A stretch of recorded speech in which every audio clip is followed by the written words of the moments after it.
DMTV, bilile kama lo bana ebele.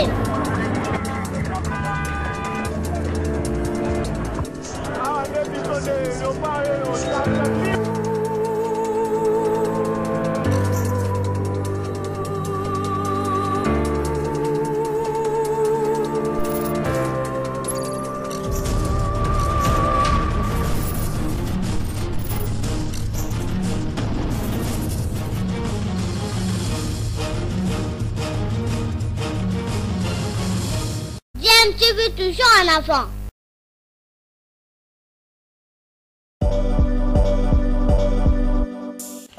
Vous êtes sur DMTV, bonjour ou bonsoir, tout dépend de l'heure à laquelle vous nous suivez. Tout plaisir est pour nous de vous retrouver, mais surtout de savoir que vous êtes nombreux en train de suivre votre chaîne YouTube DMTV. DMTV qui vous propose l'actualité, vous propose également des analyses et des réflexions sur des sujets d'actualité, sur des faits sociaux, tout simplement sur des réalités que nous observons ici chez nous en République démocratique du Congo. Mesdames, Messieurs, bonjour et bienvenue dans cette émission, le grand format du Top Sport. Nous sommes le jour suivant la qualification de la RDC à la Coupe d'Afrique des Nations Côte d'Ivoire 2023. Oui, après avoir manqué la CAN au Cameroun, les Léopards seront bel et bien présents en Côte d'Ivoire en 2023 au mois de janvier prochain. C'était un truc quasi impensable, Chadran Teta, après les 2 premières journées, 0 point enregistré par les Congolais. On se disait, c'est terminé. Mais, comme on dit, vaut mieux la fin d'une chose que son commencement. Bonjour Jonathan Massiala, bonjour à tous nos auditeurs qui sont en train de nous suivre. Je suis très content d'être là. Voilà, la RDC a réussi les miracles, oui, mais ça démontre aussi la force de caractère du groupe. Enfin, pour une fois, la RDC a été à la hauteur. On a fait honneur à notre nom, à notre histoire également, et on a rendu fier plus d'un Congolais. Donc je pense que ce sont des bases très solides sur lesquelles l'entraîneur des Sabres et le joueur, la nouvelle génération qui est en train d'arriver, va donc se baser pour justement essayer de nous offrir de belles perspectives d'avenir. Voilà, c'est avec vous que nous allons partager ce plateau aujourd'hui, ou encore ce studio, pour pouvoir parler notamment de cette qualification de la RDC avec un match remarquable pour une première. Nous sommes maintenant habitués à de premières réussies du côté des Léopards, après Batou Binsika, après encore Lionel Mpassi en officiel, il faut le rappeler, c'était face au Gabon. On a eu hier un Charles Piquel qui a émerveillé plus d'un passeur décisif sur le but de Théo Bongonda. Alors là, c'est quand même quelque chose de très important à souligner, parce qu'en règle générale, nous on a plutôt des milieux de terrain récupérateurs qui sont box to box, qui sont très très durs sur l'homme, qui sont physiquement au point, mais ajouter cela un impact technique, cette vision du jeu, un joueur qui est capable de jouer comme un milieu offensif, mais un peu plus relayeur, un peu plus en retrait. Donc ça fait de Charles Pichel un très bon milieu de terrain qui va en tout cas amener beaucoup d'homogénéité, qui va également amener beaucoup de solutions dans la construction du jeu offensif de la RDC. Donc il a réussi sa première hier, ça s'est bien passé. Moi je pense que des Sabres commence à avoir de plus en plus de problèmes, justement, des problèmes positifs, s'il faut le dire comme ça. Mais il a fait un très bon match, ça il faut le dire. Il a bien géré la pression du stade de Martyr. Il a également bien géré sa première avec Moutoussamy au milieu de terrain. Donc on a senti beaucoup de coordination, des complémentarités aussi.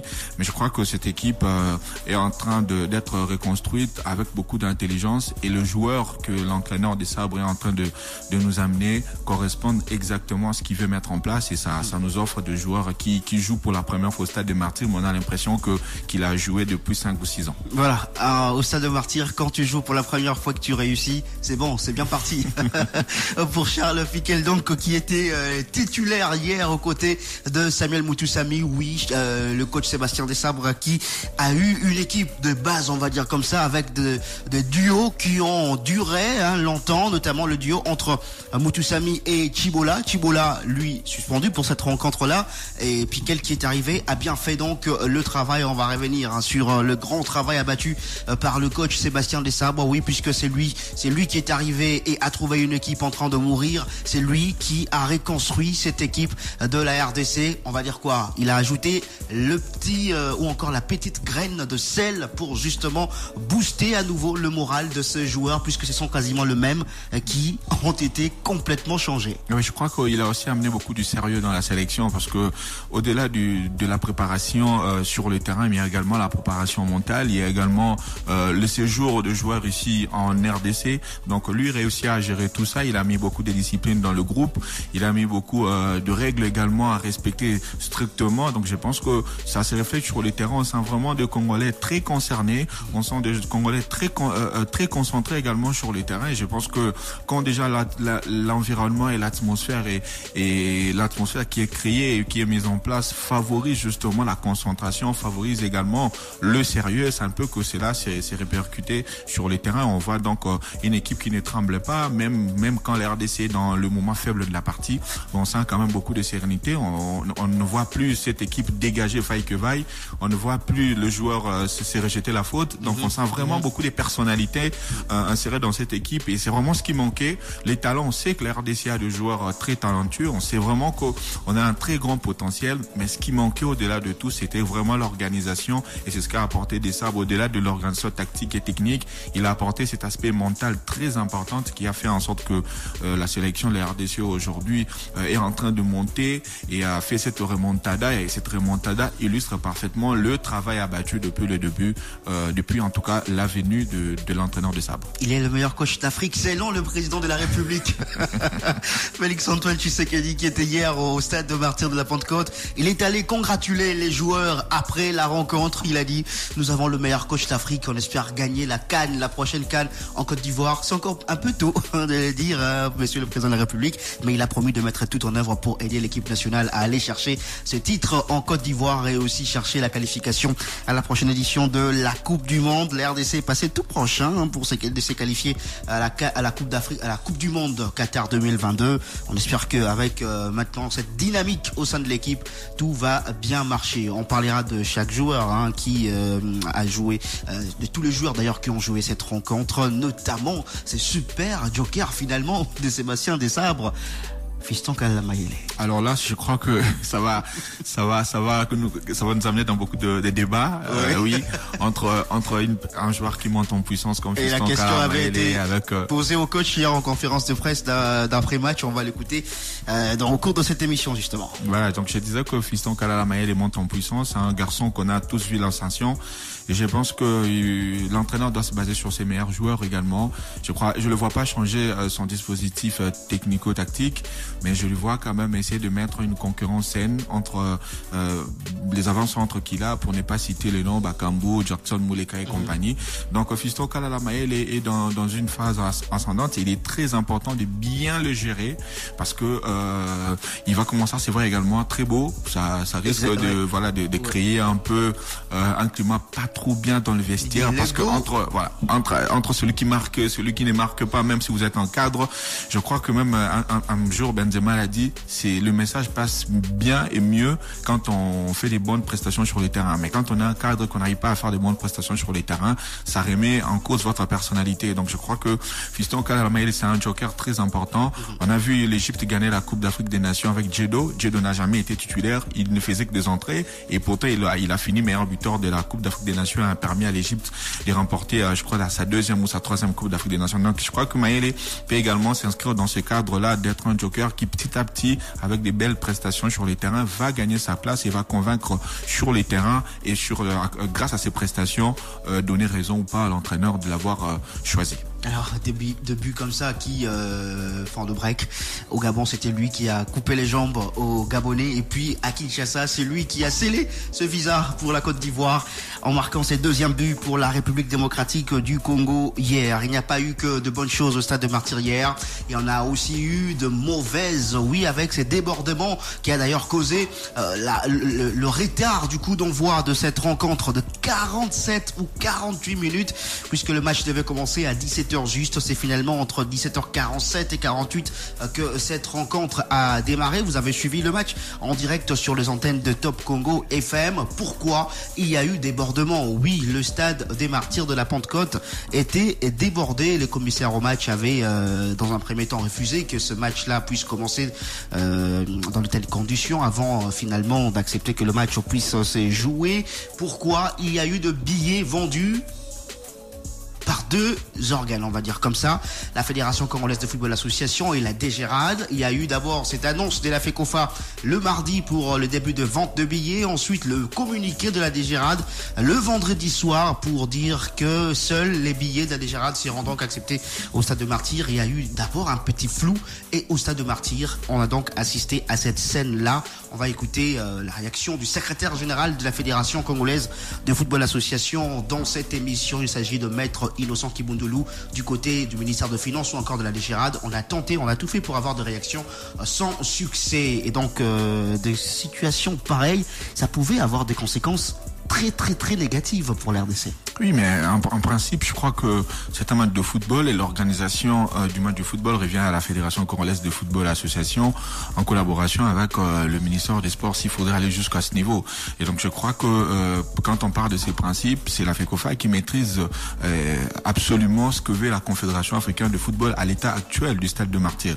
Donc on a parlé d'une 50 000 ou 60 000 places qui seraient autorisées. 54 000 places mises en vente par la Fédération et quelques places réservées aux invités de marque ou encore gérés par le protocole d'État. Voilà, donc je crois que quand on parle de ce principe, ça ne sert à rien que la DGRAD vienne et essaye un peu de troubler, surtout que ça se passe à la veille. Le communiqué sort à la veille du match, et donc ce qui pouvait avoir des conséquences néfastes sur notre prestation. Mais Dieu merci, tout s'est bien passé. Mais je crois qu'à la longue, il est très important qu'il y ait une bonne synchronisation entre la FECOFA, la DGRAD et en tout cas toutes les instances qui sont susceptibles justement d'organiser. Ça pouvait aussi être dramatique puisqu'il y a une porte du stade et l'entrée du stade qui est tombée sur quelques personnes quand même. Voilà. Je sais pas s'il y a eu de morts. Non, je pense pas qu'il y a eu de morts hier. Parce que là, il y a pas d'informations concernant des morts hier au Stade de Martyrs, mais il y a eu quand même cette porte qui est tombée sur quelques personnes puisqu'il y avait une foule immense à l'entrée principale du Stade des Martyrs de la Pentecôte. Et ça n'est pas en tout cas aider également le Stade des Martyrs parce qu'on sait déjà que ce stade est sur le viseur de la CAF. Toujours pas homologué. Toujours pas homologué. Donc on se retrouve à bafouer les instructions de la CAF avec un inspecteur qui est également très rigoureux et très strict pour notre bien. D'ailleurs, si il faudrait le dire comme ça. Donc je pense que il est très important qu'il y ait une bonne synchronisation, comme j'étais en train de le dire tout à l'heure. Pour nous éviter tout ça, on doit d'abord tenir compte de ce que veut la Confédération africaine de football, parce que c'est la Confédération africaine qui organise justement ces éliminatoires. Et la première des choses, la deuxième des choses, on doit également veiller à ce que la FECOFA, en tout cas, respecte strictement et scrupuleusement ce que veut la CAF. Donc quand on part de ce deux principes, je ne vois pas moi pourquoi la DGRAD va surtout venir à moins de 24 heures de la partie. Voilà. Donc imaginez s'il y avait hécatombe, même s'il y a encore des vidéos d'après-match qui circulent, que il y aurait des jeux chauffourés sur l'aire de jeu du Stade de Martyrs. Donc tout ça, ça n'aide pas. Et alors que nous sommes à moins d'un mois, disons moins de 2 mois du début des éliminatoires de la Coupe du Monde, et je vois mal la CAF, en tout cas, autoriser le Stade des Martyrs à recevoir la prochaine rencontre ici, compte tenu de tout ça. Donc on doit prier que l'inspecteur de la CAF fasse un bon rapport, en tout cas, et s'il fait un bon rapport, ou s'il est un peu les commissions en match, est un peu clément envers nous, on peut encore avoir le Stade des Martyrs, mais on doit également encore finir les travaux. Donc je pense que Jonathan Massiala, pour nous éviter tout ça, il faudrait vraiment que, comme on dit, Moussa Naye, et que chacun veille sur l'autre pour que tout se passe dans le strict respect. Voilà, on va en parler au cours de cette émission en long et large. Oui, on parlera également de la Ligue 1 de la RDC. De retour dans ce studio de Top Congo FM, allez, on va parler encore de cette qualification. Je vais parler de l'élimination, mais c'est pas de la RDC, c'est celle de la Mauritanie et du Soudan. Le Soudan, c'était l'adversaire de la RDC hier. Il n'y avait pas trop de calculs à faire. La RDC, il n'y avait pas trop de calculs à faire. La RDC devait soit gagner, soit faire match nul pour pouvoir se qualifier. Il y avait aussi une possibilité de se qualifier avec une défaite, mais pour ce faire, il fallait qu'il y ait nul entre la Mauritanie et le Gabon, mais on savait déjà que la Mauritanie était bien partie pour se qualifier en menant à la mi-temps 2-0 face au Gabon. La RDC, le match a commencé bien en retard. Alors, en sachant cela, il n'y avait plus que 2 possibilités de qualification pour les RDC, soit une victoire, soit un match nul, et ils ont fait ce qu'ils devaient faire, gagner devant un public chaud du Stade de Martyrs, 2-0. Voilà, je crois que c'est peut-être ça aussi qui a modifié en tout cas le rythme du match et l'entame de la partie, parce que l'RDC a commencé la partie en sachant que la Mauritanie menait 2-0 et que les Gabonais étaient en infériorité numérique, donc potentiellement que ça allait être très compliqué pour les Gabonais de pouvoir inverser la tendance, même si on verra qu'à la fin de la partie ils ont eu la balle de match.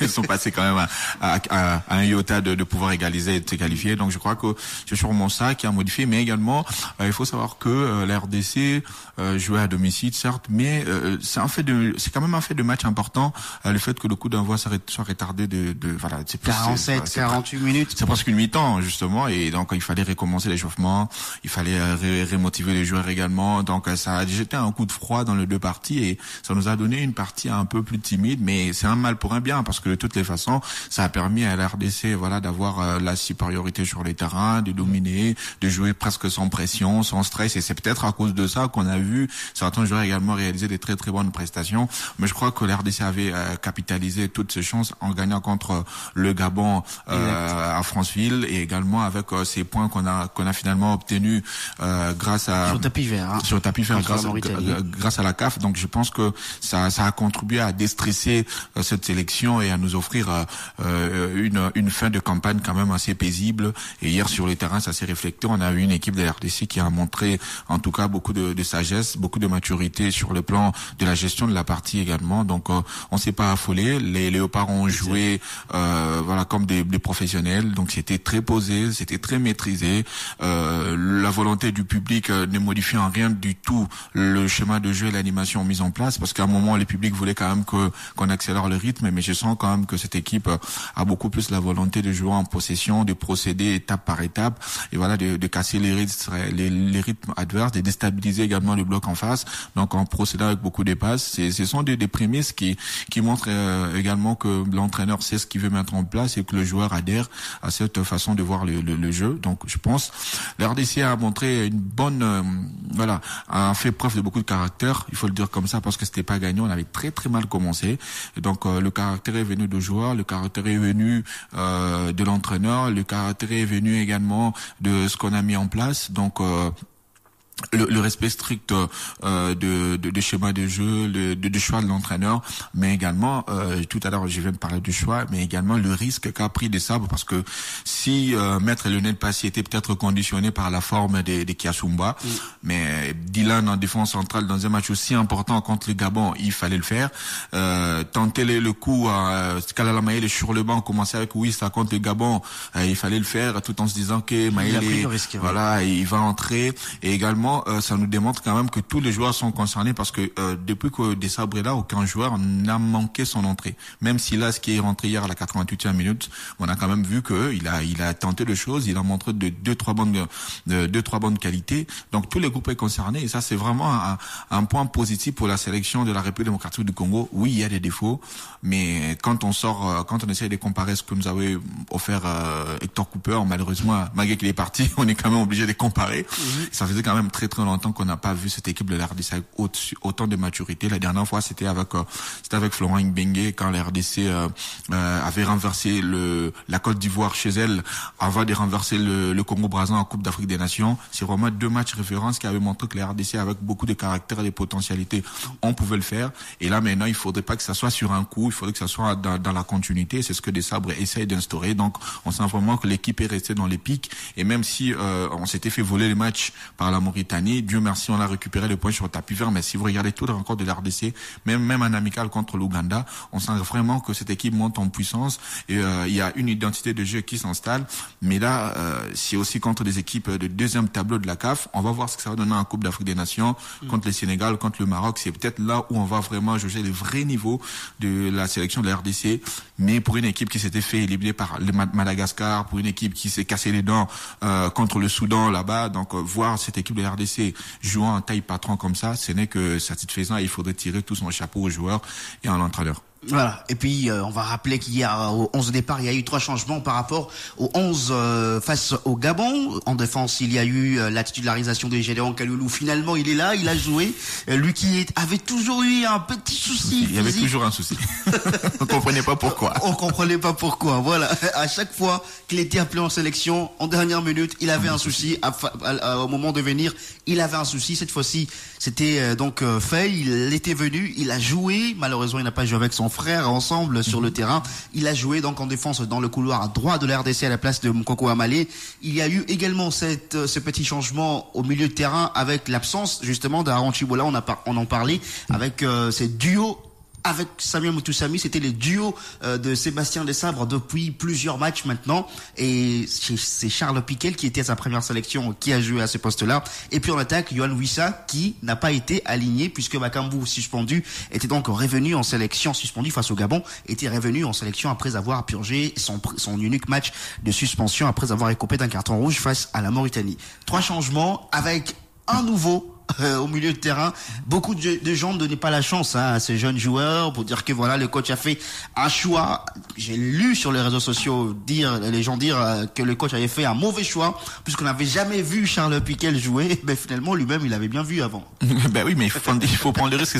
C'est ça le beau de ce métier d'entraîneur parce que ils sont appelés à prendre des risques et à faire de choix. Donc si ça marche, on applaudit. Si ça marche pas, au moins on va critiquer, mais au moins il a tenté quelque chose et nous inscrivons dans le renouveau de la sélection nationale. Donc je crois que Pichel il a été mis dans des dispositifs où il joue comme ça en club, donc en Italie en seconde division.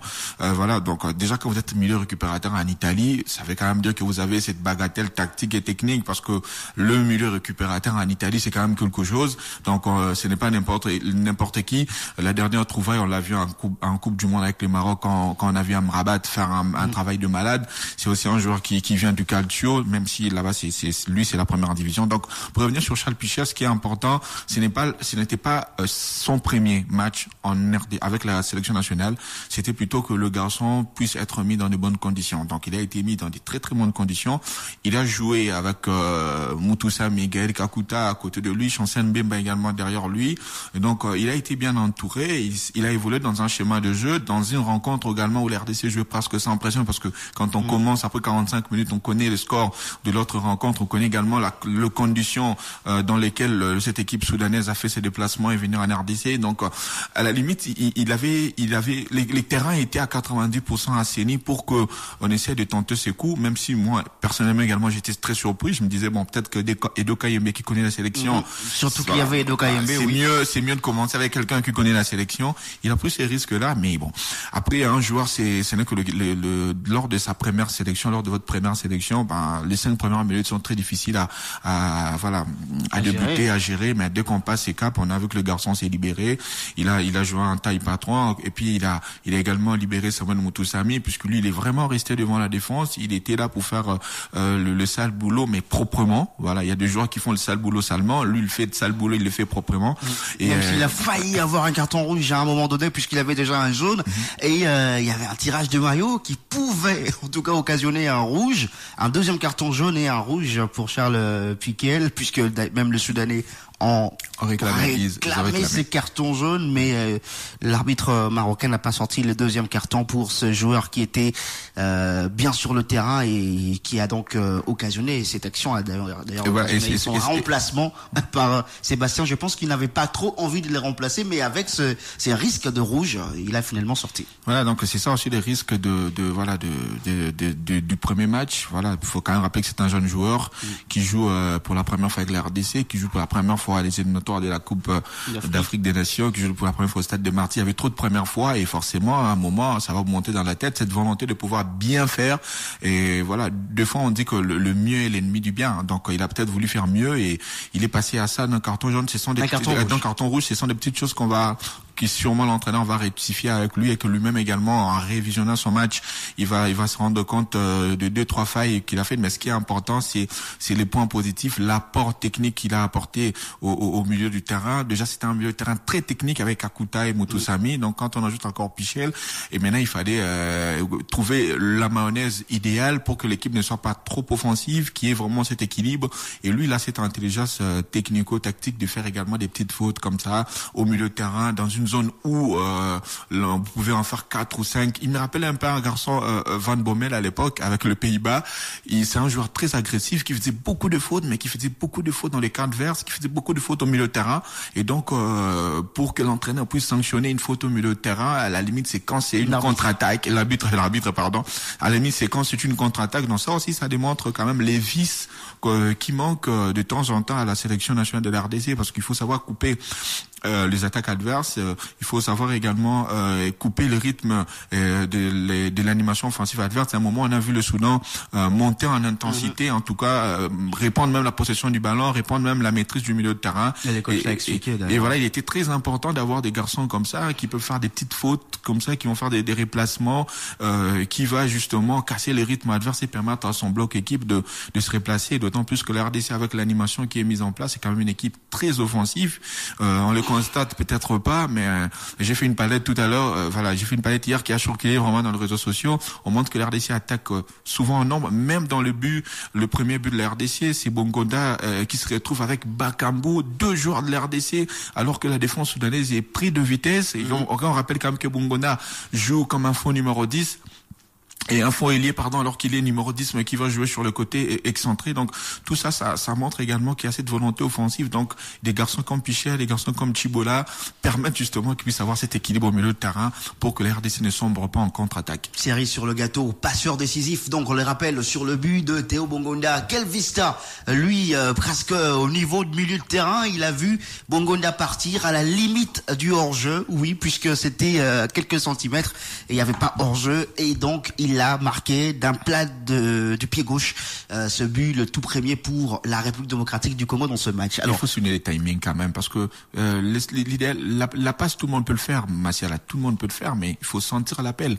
Donc le timing entre le moment où le ballon quitte les pieds de Pichel et au moment où Bongonda fait son appel, le timing il est parfait. C'est pour cela que la défense soudanaise est surpris et pris de vitesse, parce que le timing est très très bon, et cette complicité là que dans les regards, c'est quand même une touche technique très importante à souligner. Exactement, qui est dans le regard, alors qu'ils n'ont eu que quelques jours d'entraînement ensemble. Mais quand on connaît jouer au football, on n'a pas besoin de faire 2 mois pour s'entraîner, pour se connaître. Donc, enfin, qu'on va créer des automatismes quand même. Voilà, des automatismes, oui, mais c'est aussi peut-être que de ce genre de séquences.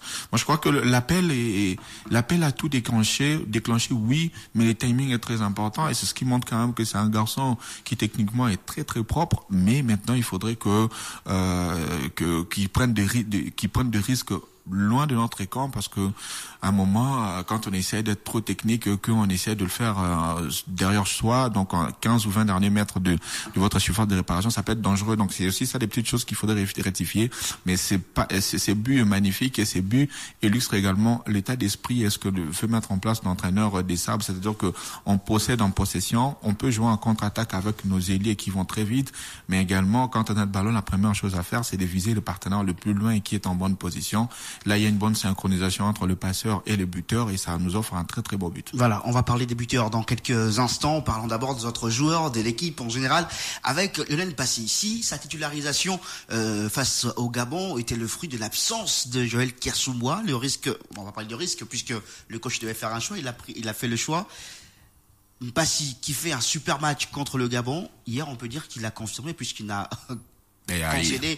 concédé au grand chose. Il a rien à faire, Massiala. Donc, je crois que Passy, il a convaincu son monde contre le Gabon. Il a fait quelques interventions justes. Oui. Au cours de cette rencontre. Moi, les problèmes de Passy, c'est quand même son jeu au pied. Je trouve quand même que son jeu au pied, c'est pas encore fameux. Vraiment, il doit travailler et progresser sur cet aspect, parce que c'est quand même les premiers relanceurs aujourd'hui dans le football moderne, les gardiens de but avec leur jeu au pied sont très très importants. On l'a vu, la masterclass d'André Onana lors de la finale de la Ligue des Champions. Donc c'est lui qui a vraiment perturbé les plans de Guardiola. Donc si on a un gardien qui est bon sur sa ligne, il doit être bon avec ses pieds également. Ça, c'est le premier faille que j'ai constaté chez Passy. Ce qu'on faille, c'est que c'est sa taille. C'est un gardien qui joue pas trop loin de sa surface de réparation.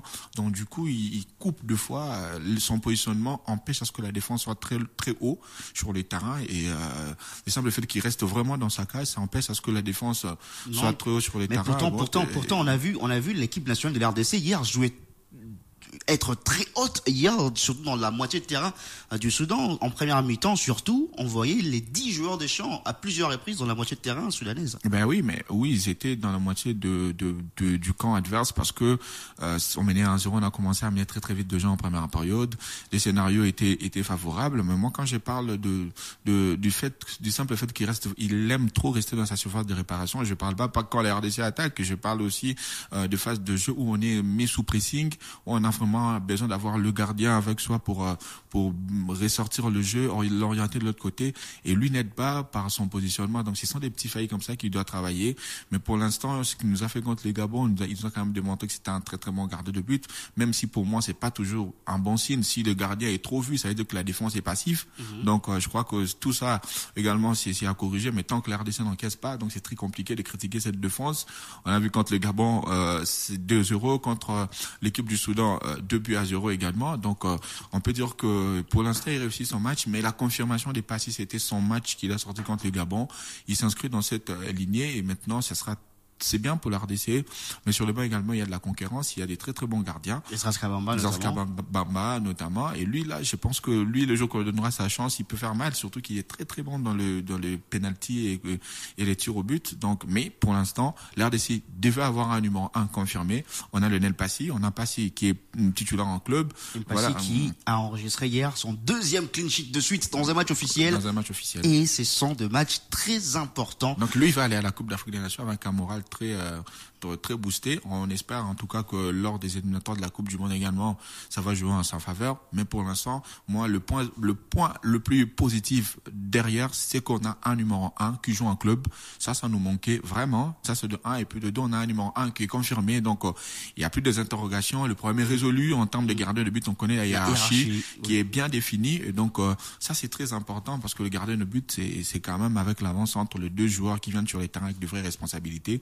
Si l'avant-central a l'obligation de marquer pour faire gagner l'équipe, les gardiens ont l'obligation de ne pas encaisser et de ne pas faire perdre l'équipe. Et pour l'instant, c'est cette mission Passy nous fait pas les passes au cœur, il nous fait plutôt beaucoup de joie dans le cœur.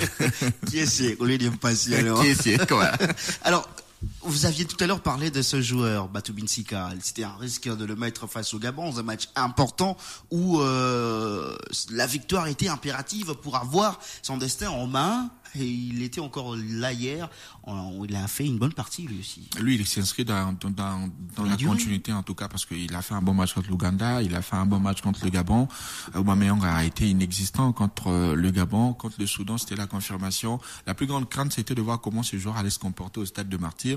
Donc on a vu beaucoup de maturité, beaucoup de calme. C'est ce que j'ai apprécié chez ce garçon. Il dégage vraiment beaucoup de sérénité, beaucoup de calme. Il facilite la tâche à Chancel Mbemba. Il panique pas, il est pas là, en train de s'éparpiller sur le terrain. Et ensuite, il a également un bon jeu au pied. Il a une bonne lecture en termes de compensation, déplacement et couverture, complémentarité avec Chancel Mbemba. Donc il a des qualités comme ça qui sont très importantes. Et tout ça s'est joué hier. Ça s'est beaucoup plus joué sur l'aspect émotionnel. Il fallait gérer les stades de Martyr. Il s'est bien, en tout cas, il n'y a pas grand-chose à dire sur Dylan parce que moi, il m'a impressionné contre l'Ouganda. Il m'a vraiment sorti un très grand match contre le Gabon et donc contre le Soudan. Les problèmes aussi, ce genre de rencontre, la faiblesse du Soudan met en avant les qualités de joueurs de la République démocratique du Congo. Je ne veux pas dire que Dylan est un mauvais défenseur. Il a des qualités, mais je pense qu'il faudrait également aller crescendo avec ce joueur, patienter et attendre des adversaires un peu plus coriaces pour le juger. Mais ce sont des débuts réussis. 3e match avec la sélection de la RDC, 3e match en défense centrale avec Mbemba, 3e match où il n'y a pas de but encaissé, il n'a pas de carton jaune, donc ça veut dire que c'est un monsieur qui est très lucide, qui est très prudent dans ses interventions et qui permet à la RDC d'avoir cette assurance émotionnelle et cette assurance défensive qu'on recherchait depuis très longtemps, parce que l'axe central de la RDC, c'est quand même un grand chantier. On a essayé Inonga Baka, Marcel Tisserand, Luindama, l'autre Fasika qui est parti, donc on a fait qu'essayer. Là on a trouvé une paire qui est assez complémentaire et qui montre des très très bonnes choses, tant sur le plan défensif, mais surtout dans l'organisation du jeu offensif de la RDC, parce que ce sont eux les premiers lanceurs et ils trouvent toujours les bons décalages avec leur déplacement. Et on a vu une bonne complémentarité avec Pichel également au milieu de terrain et Moutou Sami. Donc Pour l'instant, les profils sont idéaux pour favoriser le jeu que veut mettre en place Sébastien Desabre. Gédéon Kaloulou, lui, on le disait tout à l'heure, il a manqué des rendez-vous comme ça avec la RDC suite à des petits pépins physiques. Et cette fois-ci, c'était la bonne en tout cas. Il n'a pas ressenti de douleur ou encore n'a pas contracté de blessure en club avant la trêve internationale. Il est venu, il a joué. Comment l'avez-vous trouvé? Normal, il s'inscrit également. C'était un match où il fallait pas trop en faire, il fallait faire ce qui est juste. Donc lui, il est resté normal, concentré, il a fait un match sérieux. Voilà, un match, le poste de latéral droit à la RDC, voilà, c'est aussi un grand chantier depuis qu'il s'en est parti. On a essayé Moukoko Amale, on a vu toutes ses qualités et tous ses défauts également. Donc aujourd'hui, Kaloulou, l'avantage qu'il a, c'est que lui, il joue en Ligue 1, il joue à Lorient, et donc avec Chancel Mbemba, ils sont sur le même côté parce que Mbemba est défenseur central côté droit, Kaloulou également latéral droit. Donc il y a des complémentarités à chercher sur ce couloir. Mais ce qui est important, Massiala, dans la construction d'une défense, c'est qu'on doit avoir 4 défenseurs qui se connaissent parfaitement, parce que il faudrait jouer les pièges du hors-jeu, il faudrait jouer également remonter le bloc équipe, ou soit jouer au bloc média. Donc tout ça, il faudrait partir d'une base défensive solide sur le plan défensif, mais également très tactiquement en place pour justement ne pas empêcher à ce que la RDC ne soit trop bas sur les terrains ou ne soit très haute sur les terrains.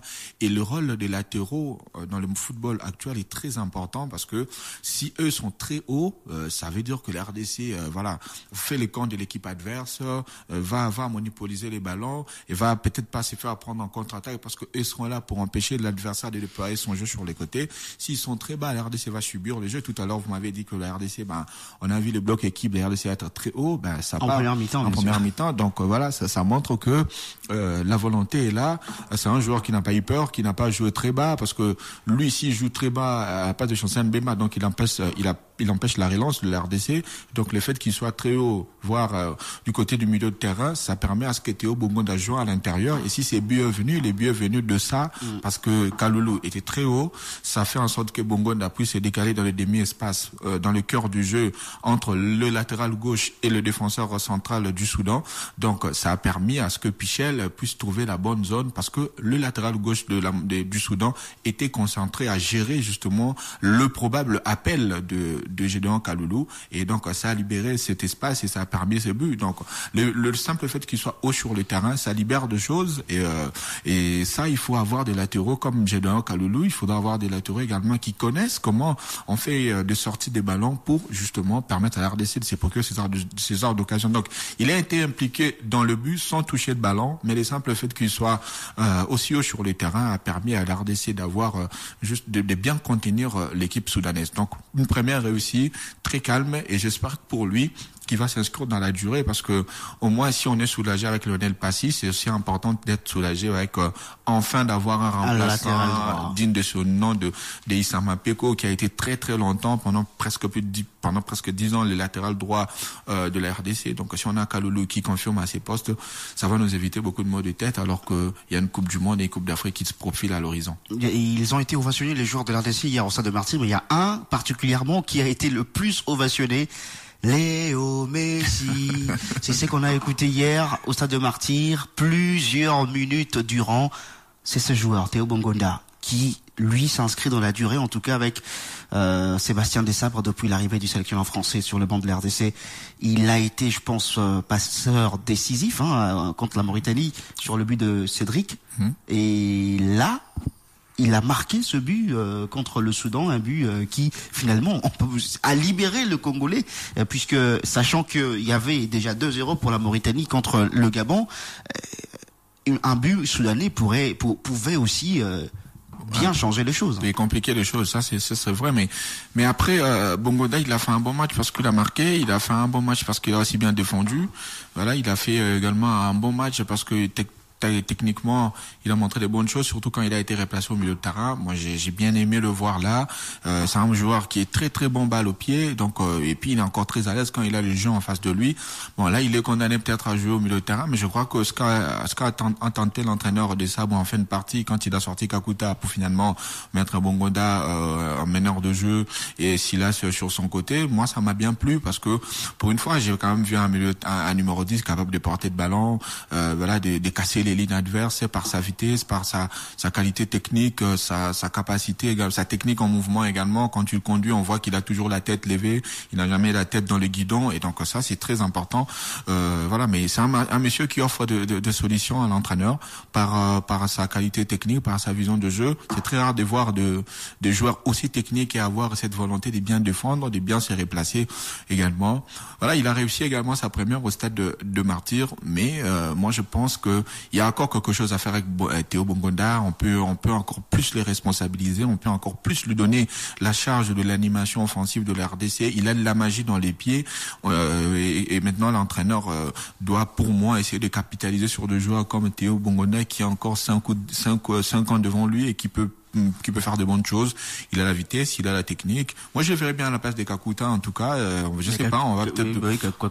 Kakuta, qui est toujours en demi-teinte avec la sélection de la RDC et qui finalement on connaît pas quel est le vrai visage de Gaël Kakuta. Tant il y a 2 ans avec Lens, on savait que c'était lui le vrai dépositeur du jeu des Lens, mais là avec la RDC, ça traîne toujours. Là, on a peut-être trop donné sa chance à Kakuta. Moi, je pense que dans ce renouveau-là, il faudrait essayer de bouger les choses, et pourquoi pas, parce que là on avait Wissa sur les bancs, on pouvait faire mieux avec Meshak, Bakamboué, Wissa, ça pouvait Yassila sur les bancs. Donc il y a des attaquants qui vont de plus en plus devenir frustrés sur les bancs s'ils jouent pas. Donc il est important également d'essayer de garder tout le monde concentré, et donc je pense que moi j'ai vu Bongonda jouer sur les côtés, j'ai vu Bongonda jouer au cœur du jeu, je le préfère au cœur du jeu, même si sur les côtés il peut également beaucoup apporter, mais dans le cœur du jeu je pense que c'est vraiment l'élément déclencheur qui va faciliter la tâche à des joueurs comme Moutoussamy ou Chibola qui va revenir, d'avoir devant un vrai meneur de jeu qui est capable de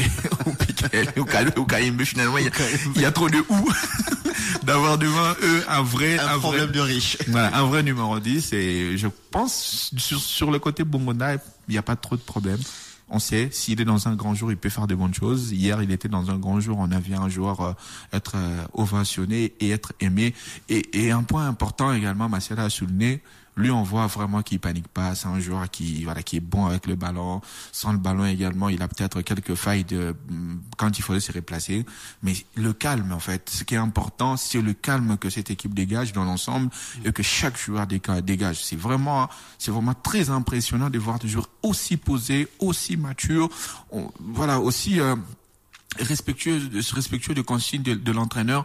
Et ça, c'est un point très très important. Ça démontre vraiment que l'équipe de la RDC a franchi un cap, et que maintenant on a des vrais sénateurs sur le terrain, mais pas des sénateurs qui font pas d'efforts, des sénateurs qui font des efforts, mais surtout qui nous donnent cette impression de ne pas paniquer, et à tout moment la RDC peut faire mal. Et ça, c'est un point très important. Si la RDC a réussi à faire cette remontada, c'est parce que l'objectif était de gagner, mais l'enjeu n'a pas tué le jeu, l'enjeu a plutôt capitalisé le jeu. Est-ce que vous avez été déçu par quelques joueurs hier? Ouais, Bakambou par exemple, on sent vraiment que c'est un garçon qui manque de rythme parce qu'il joue pas en club. Voilà, il m'a déçu. Maswako également. Je sens toujours beaucoup de... On se disait peut-être qu'il ne sera pas titulaire, mais il a été finalement placé par le coach. Ouais, je sens toujours que il a eu son match référence contre la Mauritanie avec ses buts magnifiques qu'il a marqué, mais je sens toujours que Maswaku c'est toujours un peu plus timide, c'est vraiment pas un latéral gauche facilement, il a beaucoup de qualité. Je vois qu'il n'a pas trop voulu forcer hier. Oui, parce qu'en n'étant pas à 100%, peut-être. Voilà, problème des riches. Peut-être aussi on n'a pas voulu le mettre sur les bancs. Si le joueur il se dit qu'il peut jouer et qu'il te sent bien, on va le laisser jouer. Bon, le coach a toujours eu le dernier mot dans toute mais après le coach a toujours eu les derniers mots, mais on prend le cas de Mayele et de Bakambou par exemple. À la forme du moment, Mayele, tout le monde le met titulaire à la place justement, on parle justement de Mayele. Finalement, c'est super joker, c'est joueur qui a été appelé pour la première fois en équipe nationale lors du rassemblement pour la double confrontation face à la Mauritanie. Un joueur qui est entré, qui n'a pas été super bon contre la Mauritanie lors du match à Lubumbashi. Pas trop bon non plus face à la Mauritanie au match retour, mais il a quand même bien joué et il s'est finalement bien fait voir face au Gabon avec ses deuxièmes buts. Finalement, il a ouvert son compteur avec les seniors et hier, il a confirmé super joker ou un joueur qui peut avoir sa place comme titulaire. Il peut avoir sa place comme titulaire, il n'y a pas de problème, mais le problème c'est l'état d'esprit de l'équipe, parce que l'entraîneur peut gagner en mettant Maël sur le terrain, mais il peut peut-être perdre moralement Cédric Bakambu. C'est là où la gestion du groupe intervient. Donc je disais tout à l'heure que s'il faudrait comparer cela à la forme du moment, Maël il est très au-dessus, mais le problème c'est il faudrait gérer les groupes, donc gérer les égos, gérer aussi un garçon comme Bakambu qui lui a l'expérience du football africain. Lui c'est un nom. Voilà, les simples faits aussi qu'il soit là, ça monopolise l'attention des adversaires. Bakambu, qui lui a l'expérience du football africain, lui c'est un nom. Voilà, les simples faits aussi qu'il soit là, ça monopolise l'attention des adversaires. Voilà, les adversaires travaillent encore un peu plus sur Bakambu. Et Maël, quand il entre, il a déjà une défense assez fatiguée, il peut marquer ses buts. Donc ça aussi, ça peut compter dans la gestion d'un groupe. C'est ce qui a été mis en place contre le Gabon, ça a parfaitement marché. On a fait la même chose, ça a également marché contre le Soudan hier. Mais il ne faudrait pas perdre de cadre comme Cédric Bakambu, parce qu'on sait, lui, à tout moment, il peut te sortir d'un match compliqué. Lui, il va pas trembler, en tout cas, quand ça sera des matchs qui comptent. Il va pas trembler quand il faudrait tirer un penalty à la 90e minute, en demi-finale de la Coupe d'Afrique des Nations. Il va prendre le ballon, il va tirer le penalty, il va pas se cacher. Donc, tout ça, c'est aussi des personnalités. Ce sont des garçons qui sont des références et qui ont été des références pour beaucoup. Quand Bakambu a commencé, Maël était peut-être encore avec Laïs Simba, je crois. Donc petit à petit, de Kolwezi à l'époque. Maël, il a fait le chemin tout en voyant Bakambu. Aujourd'hui, Bakambu reste aussi un modèle pour des garçons comme Maël.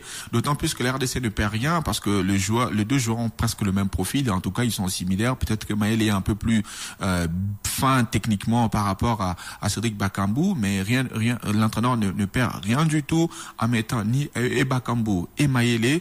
Donc ce n'est qu'un bien pour la sélection de la RDC, parce que ce sont des avant-centres de profondeur et qui permettent à ce que l'équipe puisse avoir beaucoup de solutions. Vous avez quasiment la même lecture que le coach Sébastien Desabre sur ce cas. Sébastien Desabre qui a répondu à la question que j'ai lui ai posée hier sur le cas Maël et Bakambu. Mais on va d'abord écouter sa petite lecture du match avant de répondre à cette question-là.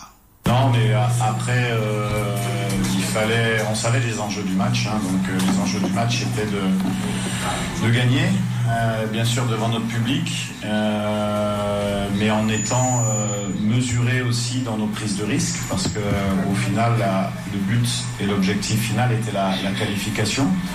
Sur ce point-là, je peux comprendre qu'il y ait un peu de frustration de la part des supporters, parce qu'on a réussi à marquer assez tôt dans la rencontre, et après voilà, on a attendu que cette équipe qui s'était bien regroupée et très bien organisée tactiquement puisse sortir, parce que voilà, donc c'est vrai qu'on a eu beaucoup de possessions, on va dire stériles, mais tant qu'on avait le ballon, on prenait pas de but, et puis on savait qu'à un moment donné, avec l'obligation du Soudan de gagner pour se qualifier, et ils allaient ouvrir tactiquement. C'est ce qui s'est passé, puisqu'ils sont passés à 4 sur les dernières minutes, et c'est à ce moment-là qu'on a eu les occasions pour mettre le deuxième but, et ça a été fait. Donc non, c'est un match qu'on a bien géré, qui c'est jamais facile devant le public, parce qu'il y a une obligation de résultat.